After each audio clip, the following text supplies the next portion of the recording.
Okay, so let us start. We left off at verse 54 in chapter 8. We are going to finish all the temple-related stuff today. We're going to finish 8, go into the beginning of 9, and then end at a good point, a normal stopping point, because for the next 2 weeks we will not have actually for the next 6 weeks, I think we're not going to have class. As I said last week, and of course I'll send you the exact dates, in the next day or so. But I'm going to be away the next 2 weeks, and then right after that we go into the Jewish holidays. So we're only going to come back to class on October 15th. Okay, so we have a nice long break, but we are going to have a natural break in what we're discussing. Okay, so verse 54. We finished the prayer. There was that very long prayer. We analyzed it. We finished it. Okay, when Solomon finished offering to the Lord all his prayer and supplication, he rose from where he had been kneeling in front of the Lord, in front of the altar of the Lord, his hands spread out toward heaven.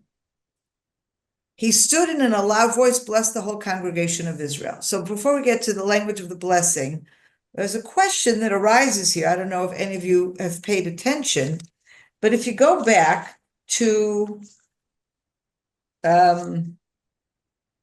verse 22 in the same chapter, verse 22 is right before he starts his prayer, and it says, "Then Solomon stood before the altar of the Lord in the presence of the whole community of Israel.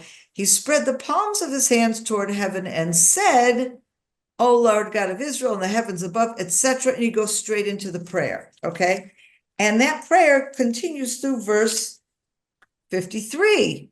So there it said, as he starts the prayer, he's standing and putting up his arms to the heavens. And here it said, when he finished the prayer, he had been kneeling. Okay, and then he stood up. So this might be a technical question, but it's interesting to me, like, wait, he was standing, he was or was he kneeling, or what's going on here? So actually, it's Chronicles that kind of helps us fill in the gap. So if you look at 2 Chronicles, chapter 6, verse 13. And this is exactly the same story that we are doing, the same prayer. And as always, between Chronicles and the Book of Kings, or before then, the Book of Samuel, there's a lot of similar, but there's also some differences. And in this case, Chronicles fills in something that we didn't really have before that kind of fixes this or helps us to understand it. So first look at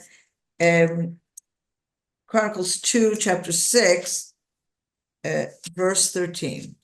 1 second. Okay. Solomon had made a bronze platform and placed it in the midst of the great court. It was 5 cubits long and 5 cubits wide and 3 cubits high. He stood on it, then kneeling in front of the whole congregation of Israel, he spread forth his hands to heaven, okay, and said, all right, so here we have him standing and then kneeling at the same time. He first stands, spreads his hands, and then kneels, okay?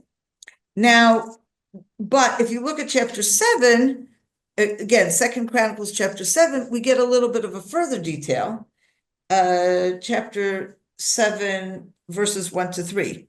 When Solomon finished praying, fire descended from heaven and consumed the burnt offering and the sacrifices, and the glory of the Lord filled the house. The priests could not enter the house of the Lord, for the glory of the Lord filled the house of the Lord.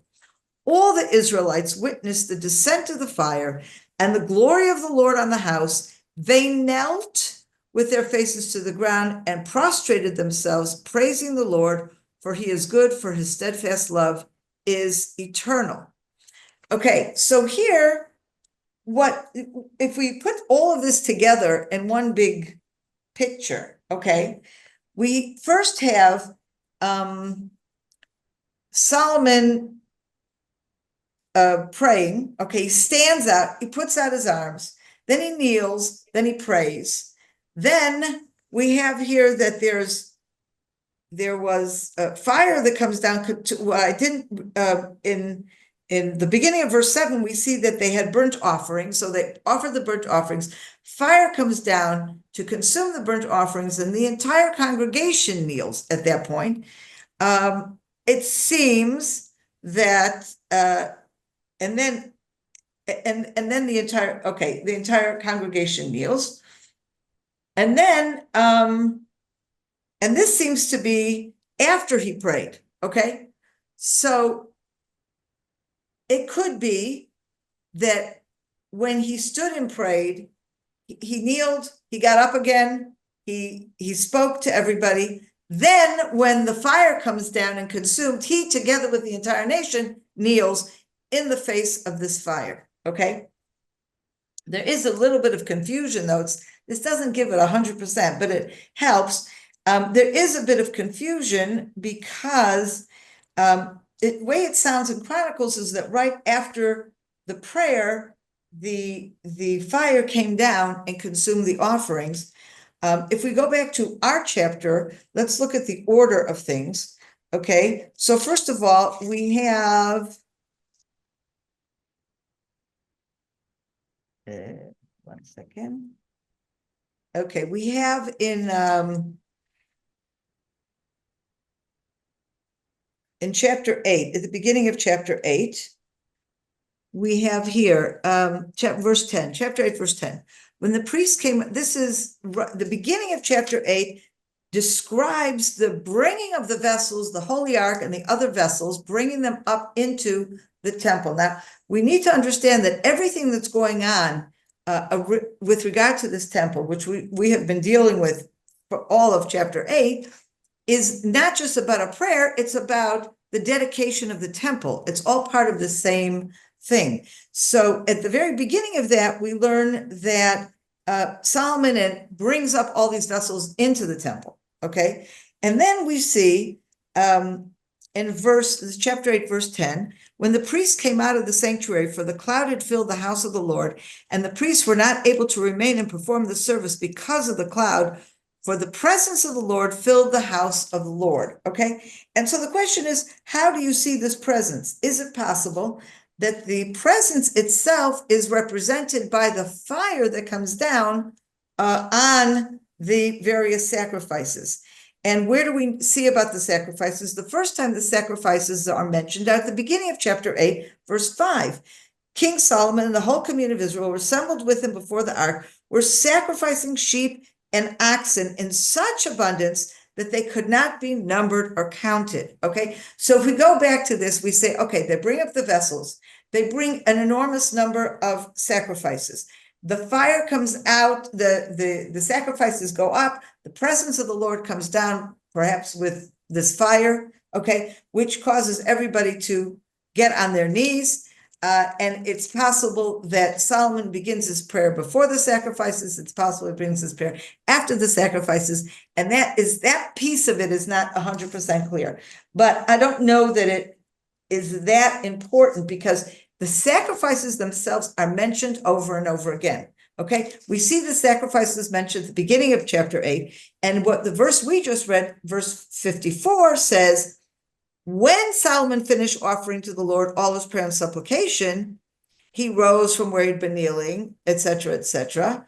And then we have after that, verse 63, which we haven't gotten to yet. Solomon offered 20,000 oxen and 120,000 sheep as sacrifices of well-being to the Lord. Okay, and we have that 62, 63. Okay, it could very well be that this detail of the sacrifices is just a detail that comes later. In other words, at the beginning in verse 5, it said they brought an enormous number of sacrifices. And after, at the end of the story, there's also, by the way, this is how many they sacrificed. They sacrificed, and it's like very even impossible to see how this all was done.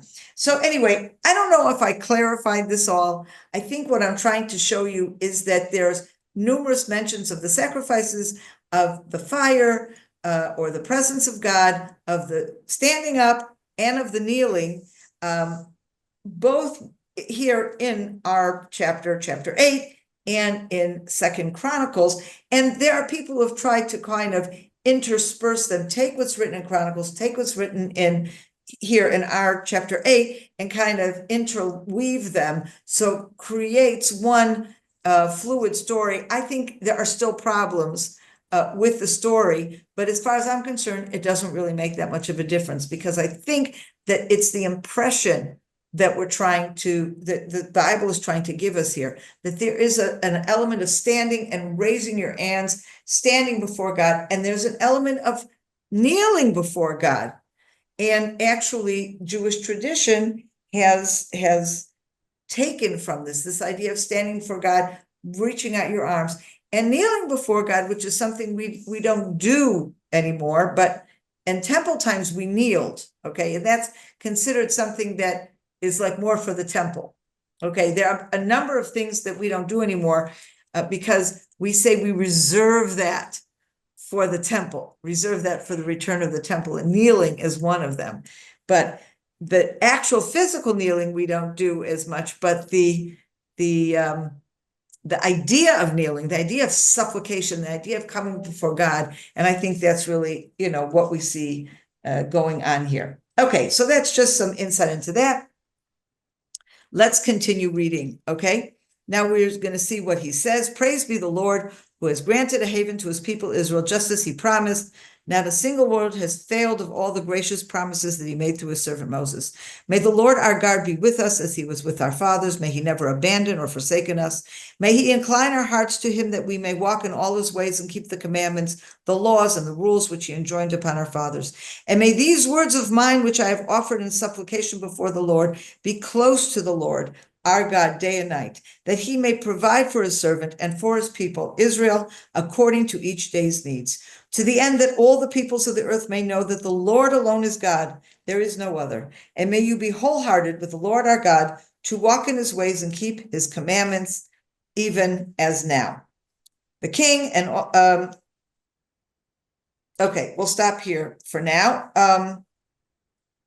There's a few things I wanted to point out. First of all, in verse 60, we see all along, when we analyze Solomon's prayer, we noted that, he has a number of different examples of different types of situations where different people will be praying to God, and they will be facing either in the temple or facing the temple.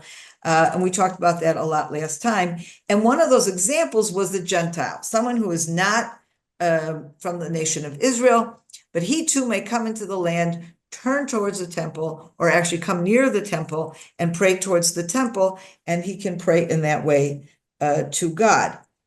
And it's actually a very unusual kind of thing that the king of Israel is going to be thinking about, not just his own people, but the nations around the world. But we see with Solomon, he had an unusual consciousness about what his actions and what God's relationship with Israel, what that would do, how that would affect the entire world. And so he already sees in the actual building of the temple something that could help Gentiles reach out to God, focus their attention through the temple, focus themselves towards God, seeking a relationship with God. And here we see that in the course of the relationship that he's putting forward here between God and the nation of Israel, he is saying that this in and of itself, the very relationship, okay, should be that all the peoples of the earth, verse 60, may know that the Lord alone is God, there is no other. So it's not just that there's a temple. Well, there's all kinds of temples in the ancient world. And if you wanted to pray to Zeus, you went to this kind of a temple. And you wanted to pray to the Asherah, you went to that kind of temple, or to the Baal or whoever. And it's so in that sense, well, yeah, if the Gentile wants to come and pray, here's a temple. But here he goes much further than that, because he has a mission, okay, Solomon. And he understands that when God chose the nation of Israel, the point was not to just say, oh, I have my own special little people, and, I don't care about the rest of the world. Solomon here, I think, is is elucidating what's the whole picture here. God did not choose the nation of Israel to play favorites among his children. God chose the nation of Israel as an example. Through the relationship, through the obligations that the nation of Israel would have to take upon themselves towards God, through God's beneficiary to his people, through that relationship, the whole world would come to know God. And that's what he's putting in here. Now, there are many commentaries that look at this section as an indication that all of the dedication of the temple, and we describe the prayer, and we describe the sacrifices and all the stuff that was going on, but that they see this whole ceremony as a covenant ceremony as well. And if we look in these verses we just read, we can see some of the elements of covenant.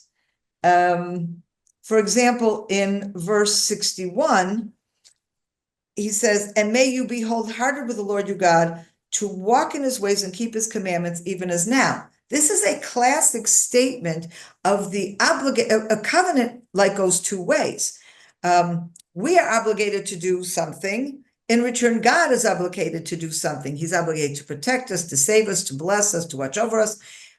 We on our part are obligated to follow his ways, follow God, do his commandments. So this, for example, in verse 61, we have our obligation. We have to be wholehearted with the Lord. We have to walk in his ways and keep in his commandments. We also see afterwards in, we'll get to I'll read. Okay, and we also see initially where he talks about that verse 56, you talk about God's promises. Not a single word has failed, all the gracious promises that he made through his servant Moses. Now, the first covenant between the nation of Israel and the God of Israel was engineered or was mediated by Moses. So this is a reference there to the fact that then there was a covenant. God made his promises, and God stuck to his promises through that covenant from the time of Moses.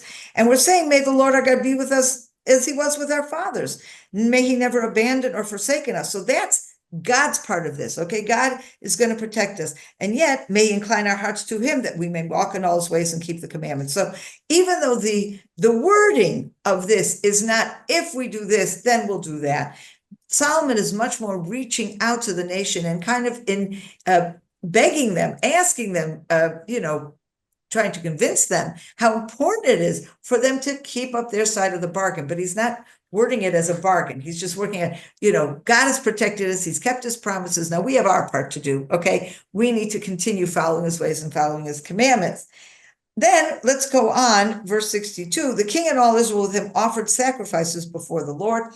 We read 63 already with the enormous amounts. Solomon offered 22,000 oxen and 120,000 sheep as sacrifices of well-being to the Lord. Thus the king and all the Israelites dedicated the house of the Lord.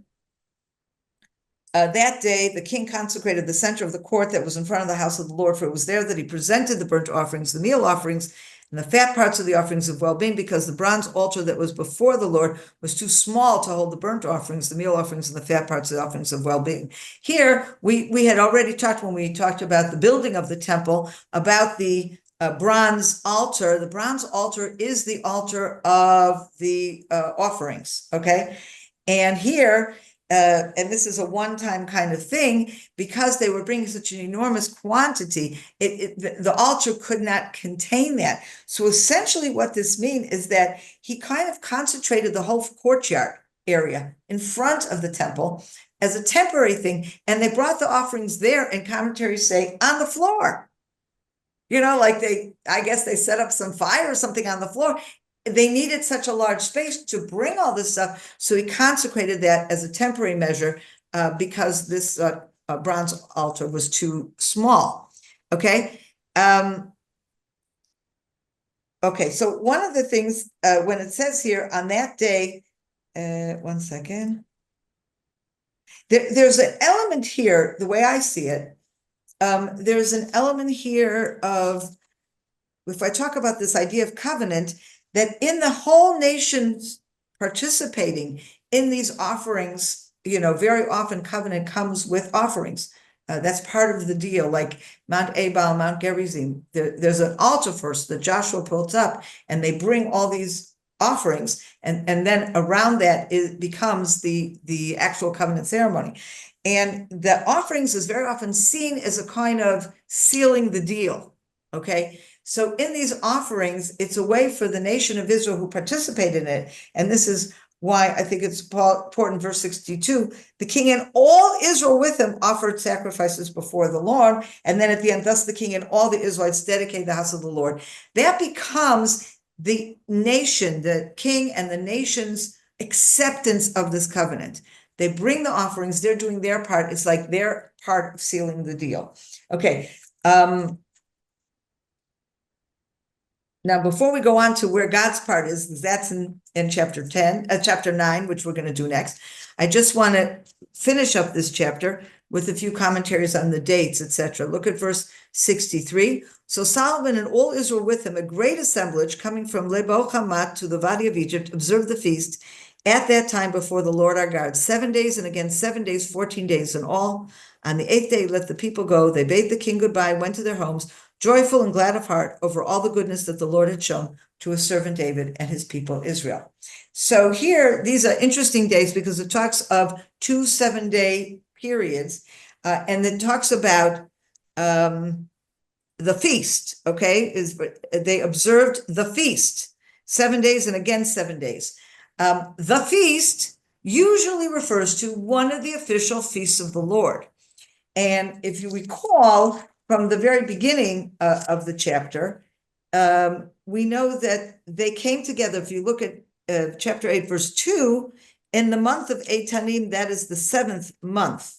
That's when they gather. Okay, what's the 7th month? Well, it's next month in the Jewish calendar. The first day of the 7th month is Rosh Hashanah, is the Jewish New Year. The 10th day is Yom Kippur. And the 15th day is the Feast of Tabernacles. So this feast that they're talking about is the Feast of Tabernacles. So they are celebrating the dedication of the temple for 7 days, after which they go right into the 7-day holiday of the Feast of Tabernacles. And then on the 8th day, okay, they're released and they all go home. Okay, do they go home on the 8th day? Well, that would have been a little problematic because on the 8th day, if you look in Numbers, just to remind you quickly, okay, at Numbers 29, okay, where we have lists of the various holidays. So when it comes to the Feast of Tabernacles, we learn the dates. It's on the 15th of the month. We have all the sacrifices. And then we get to verse 35. On the 8th day, okay, we have 7 days Feast of Tabernacles. On the 8th day, you shall hold a solemn gathering. You shall not work at your occupations. Okay, now it's not just that you don't work, you don't travel on that day. So many people have answered, 1 second. So they had the 7-day Feast of Tabernacles. And on the 8th day, what, they traveled home? Does that make any sense? Because you're not supposed to travel on the 8th day. It's another holiday. It's that special 8th day festival just following the Feast of Tabernacles, which, by the way, today we refer to also as Simchat Torah. It's a day that we rejoice in the completion of the full cycle of the reading of the Torah. That actual element of the holiday was added many, many centuries later. It dates back over 1,000 years, probably from now, but way past the biblical period where we added that element on the 8th day. But so you might say, I'm just making this up. But if you look at Chronicles 2, see this, our book of Chronicles very often comes in handy for us. Okay, Chronicles 2, chapter 7, where we were before. And we look at verse 10. Let's first look at verse 9 first. On the 8th day, they held a solemn gathering. They observed the dedication of the altar 7 days and the feast 7 days. So first of all, here we have it very clearly what these 2 7-day periods are. It's 7 days for the dedication of the altar of the temple and 7 days of the feast. On the 23rd day, so here it doesn't say on the 8th day, like it says in the book of Kings. And here in the Chronicles, it says on the 23rd day of the seventh month, he dismissed the people to the homes, rejoicing in good spirits, etc. That gives us the answer, because the 23rd day of the seventh month is the day after the 8th day. Okay, so the understanding is on the 8th day, they had this final day, and at which point Solomon said, you are all free to go home. We have hereby completed all our celebrations. And the next day, on the 23rd day, they all go home. Okay, so that's there. Now let's go on to chapter 9. I'm just going to do the beginning of chapter 9, because this is a place where I would have divided the chapters differently. I don't know if you realize that, but the division of the Bible into chapters was done by a Christian monk named Langton, I believe in the 14th century. So he added a huge service to all of us who study Bible, because now it's very easy to say chapter this and verse this. The verses, the division of the Bible into verses and books were done by the Jews, but dividing it into chapters was only done, numerical chapters was done by this priest, and we don't always agree with where the chapters are. And here is an example, because I think the beginning of chapter 9 is very much continuing, having to do with the temple. We're going to study through verse 9, and beginning with verse 10, it goes off into diplomacy. So we are holding off on our diplomacy, Solomon's diplomacy. We're going to hold off on that until after our long break. So let's start reading in chapter 9. When Solomon had finished building the house of the Lord and the royal palace and everything that Solomon had set his heart on constructing, the Lord appeared to Solomon a second time as he had appeared to him at Gibeon. Okay, so you remember at the very beginning, he went to offer, when he first became king, he goes to Gibeon, which at the time was the main place, the biggest place, the high place is the biggest one, and he offered sacrifices and spoke to the Lord, and the Lord appeared to him. Now we have a temple. There is no more Gibeon, okay? The temple is the one and only place, but here it refers to the fact that we don't have any appearance of God to Solomon between then and now. So now we have an appearance of God to Solomon, and remember what we've just done. We built the temple, we dedicated the temple, and we have the presence of the Lord, which has entered the temple, and we have Solomon putting forth a sort of covenant document, which he reads out to the nation, declares it to the nation approves it, brings the sacrifices.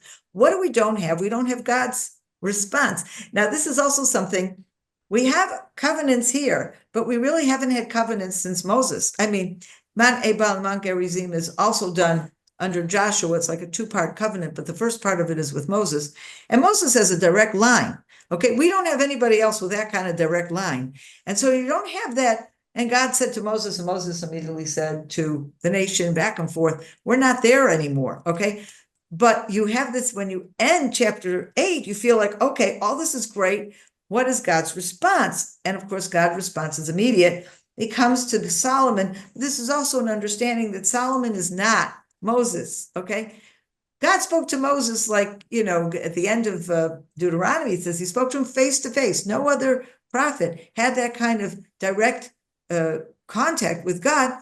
But here, Solomon gets a revelation from God in his sleep as he's dreaming. It's a lower level. He's not able to say, hey, God, what do you think? He waits and God comes to him, but God does come to him in the dream. Okay? The Lord appeared to Solomon a second time as he appeared to him at Gibeon. The Lord said to him, I have heard the prayer and the supplication which you have offered to me. I consecrate this house which you have built, and I set my name there forever.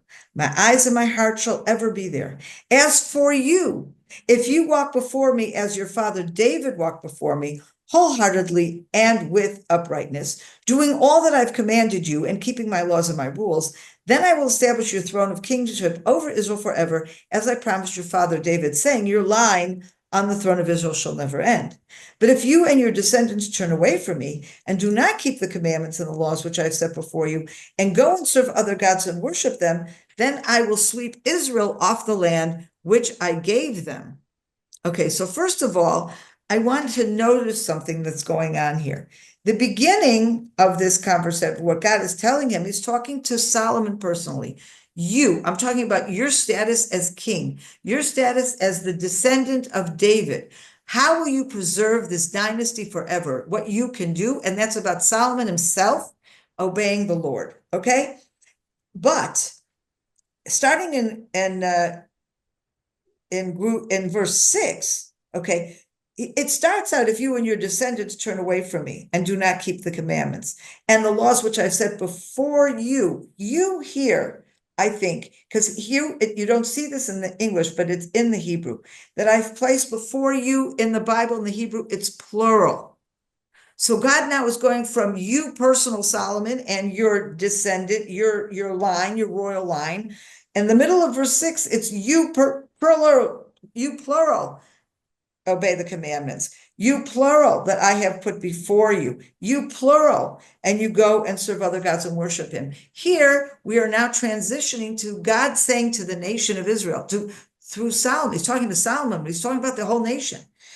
Then I will sweep Israel off the land which I gave them. I will reject the house which I have consecrated to my name, and Israel shall become a proverb and a byword among all peoples. Meaning they will be dismissed. They will just be, Israel no longer exists, but they will just be, oh, can you imagine? Did you hear? Did you hear what happened to Israel? Kind of thing. And as for this house, once so exalted, everyone passing by it shall be appalled and shall hiss. And when they ask, why did the Lord do this to the land and to this house? They shall be told, it is because they forsook the Lord their God, who freed them from the land of Egypt. They embraced other gods and worshiped them and served them. Therefore, the Lord has brought all of this calamity upon them. So first of all, here we have the answer of God that is reaffirming that there is a covenant, that God will indeed, as Solomon puts forth, if they obey, God will stay with them, with Solomon personally and with the nation. But if they disobey and they go after pagan gods and turn their back on God and his commandments, then we will have punishment, okay? And we have exile mentioned here, and we have the destruction of the temple.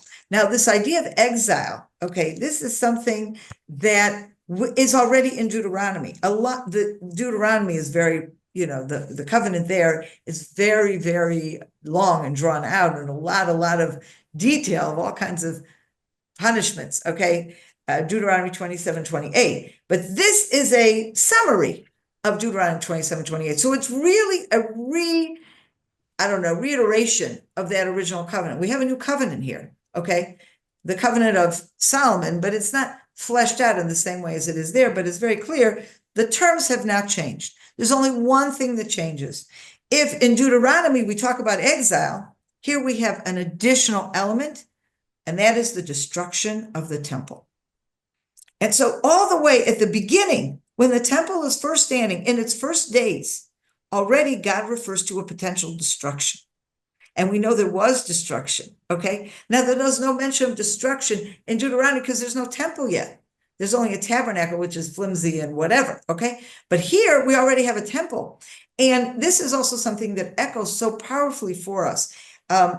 It's so important that God lays this foundation here.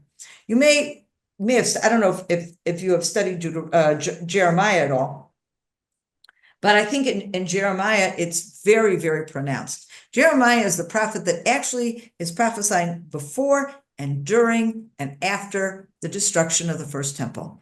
And those years before, he's trying to get the nation of Israel to repent, and he's trying to get them to understand that if they don't repent, the temple will be destroyed and Jerusalem will be destroyed. And the nation of Israel at that time, in Jeremiah's time, don't believe him. Oh, what are you talking about? And what are they actually saying? They're saying, but we have the temple. The temple will protect us. As long as we have the temple, we're great, and God would never destroy his temple. And one of the things that Jeremiah, he says it in two different times, one in chapter 7 and one, I can't remember, a later chapter. He says, why don't you go to Shiloh? Shiloh may not have been the temple, in Jerusalem, but it was a temple, and it lasted for almost 400 years. And Jeremiah says to the nation, go to Shiloh, see what I did there. You see, I destroyed that tabernacle. I can do the same thing here. In fact, I will. And they don't believe him. They just do not believe him. They don't repent. They don't believe it. They see the temple as this permanent structure that God has sanctified and therefore will never destroy. Here, from the beginning, God already says, I can destroy this, and I will, if you don't obey me. And I think this is a very, very powerful statement. And it's so important that the statement is put here at the very beginning of the temple. Especially in the ancient world, people would assign supernatural powers to a temple. Of course, this is very pagan in its essence, because they not only assigned supernatural powers to a temple, they would assign supernatural powers to a god, to a statue, to a whatever, okay, which is what temples were full of. And so people of the ancient world were used to feeling like once something is holy, it's a physical something, but it's holy, it becomes, it's good, it's like God, it's powerful, you can't destroy it. And the fear here is that the nation of Israel, we want them to, Solomon's prayer and all that happens afterwards is talking about how valuable the temple can be to us as a vehicle for focusing our prayers, a vehicle for relationship with God. But it is not indestructible. It is not holy of its own right. It is holy as only so long as it represents the relationship between God and the nation of Israel. As soon as that is broken, it is stone, bricks.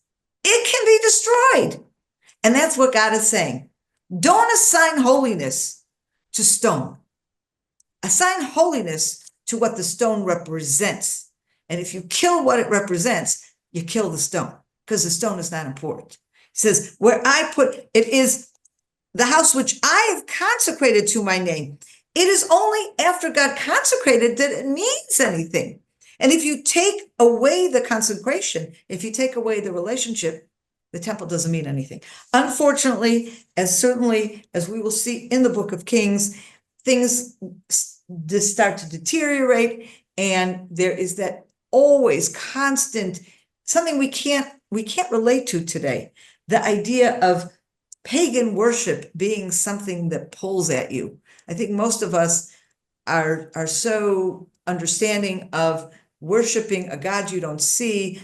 We understand a spiritual realm, and we also understand that a sculpture that a sculptor made can't possibly be a god. Okay, we're really attuned to that. But in the ancient world, it seems that that kind of theology, that kind of faith in pagan gods was so powerful. It had such a destructive effect on the nation of Israel, and ended up pulling them away over and over again. And that, of course, is what we will see as we continue moving on in the book of Kings, which we've really just begun. So that's it for today. Sorry, I went over a bit. Any questions or comments?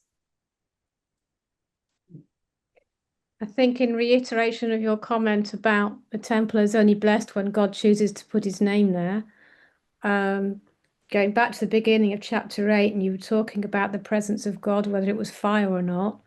Of course, in verse 10, it says the cloud enters the space. So that's the presence of God. But we know when he chose to take his presence away was with Ezekiel's temple. Exactly. So he chooses or he doesn't choose. Right, exactly. Well, Ezekiel and Jeremiah are talking about the same temple, and except Ezekiel at the end, Ezekiel has this beautiful vision of God's presence leaving, which is just brilliant. But he and Jeremiah are living at the same time. They're witnessing the destruction. The only thing is Ezekiel is already in Babylon when the temple is destroyed. But yes, it's really, that is it. Thank you, Alison. And I think with the promises to Abraham as well, isn't it? That if Abraham and his family and descendants behave, then all nations will be blessed through him. But if they don't, then they won't. So the responsibility is on Israel. I was thinking Genesis 17, I think, talks about it, that it will become a mighty nation and all nations will be blessed in you. So yeah, absolutely.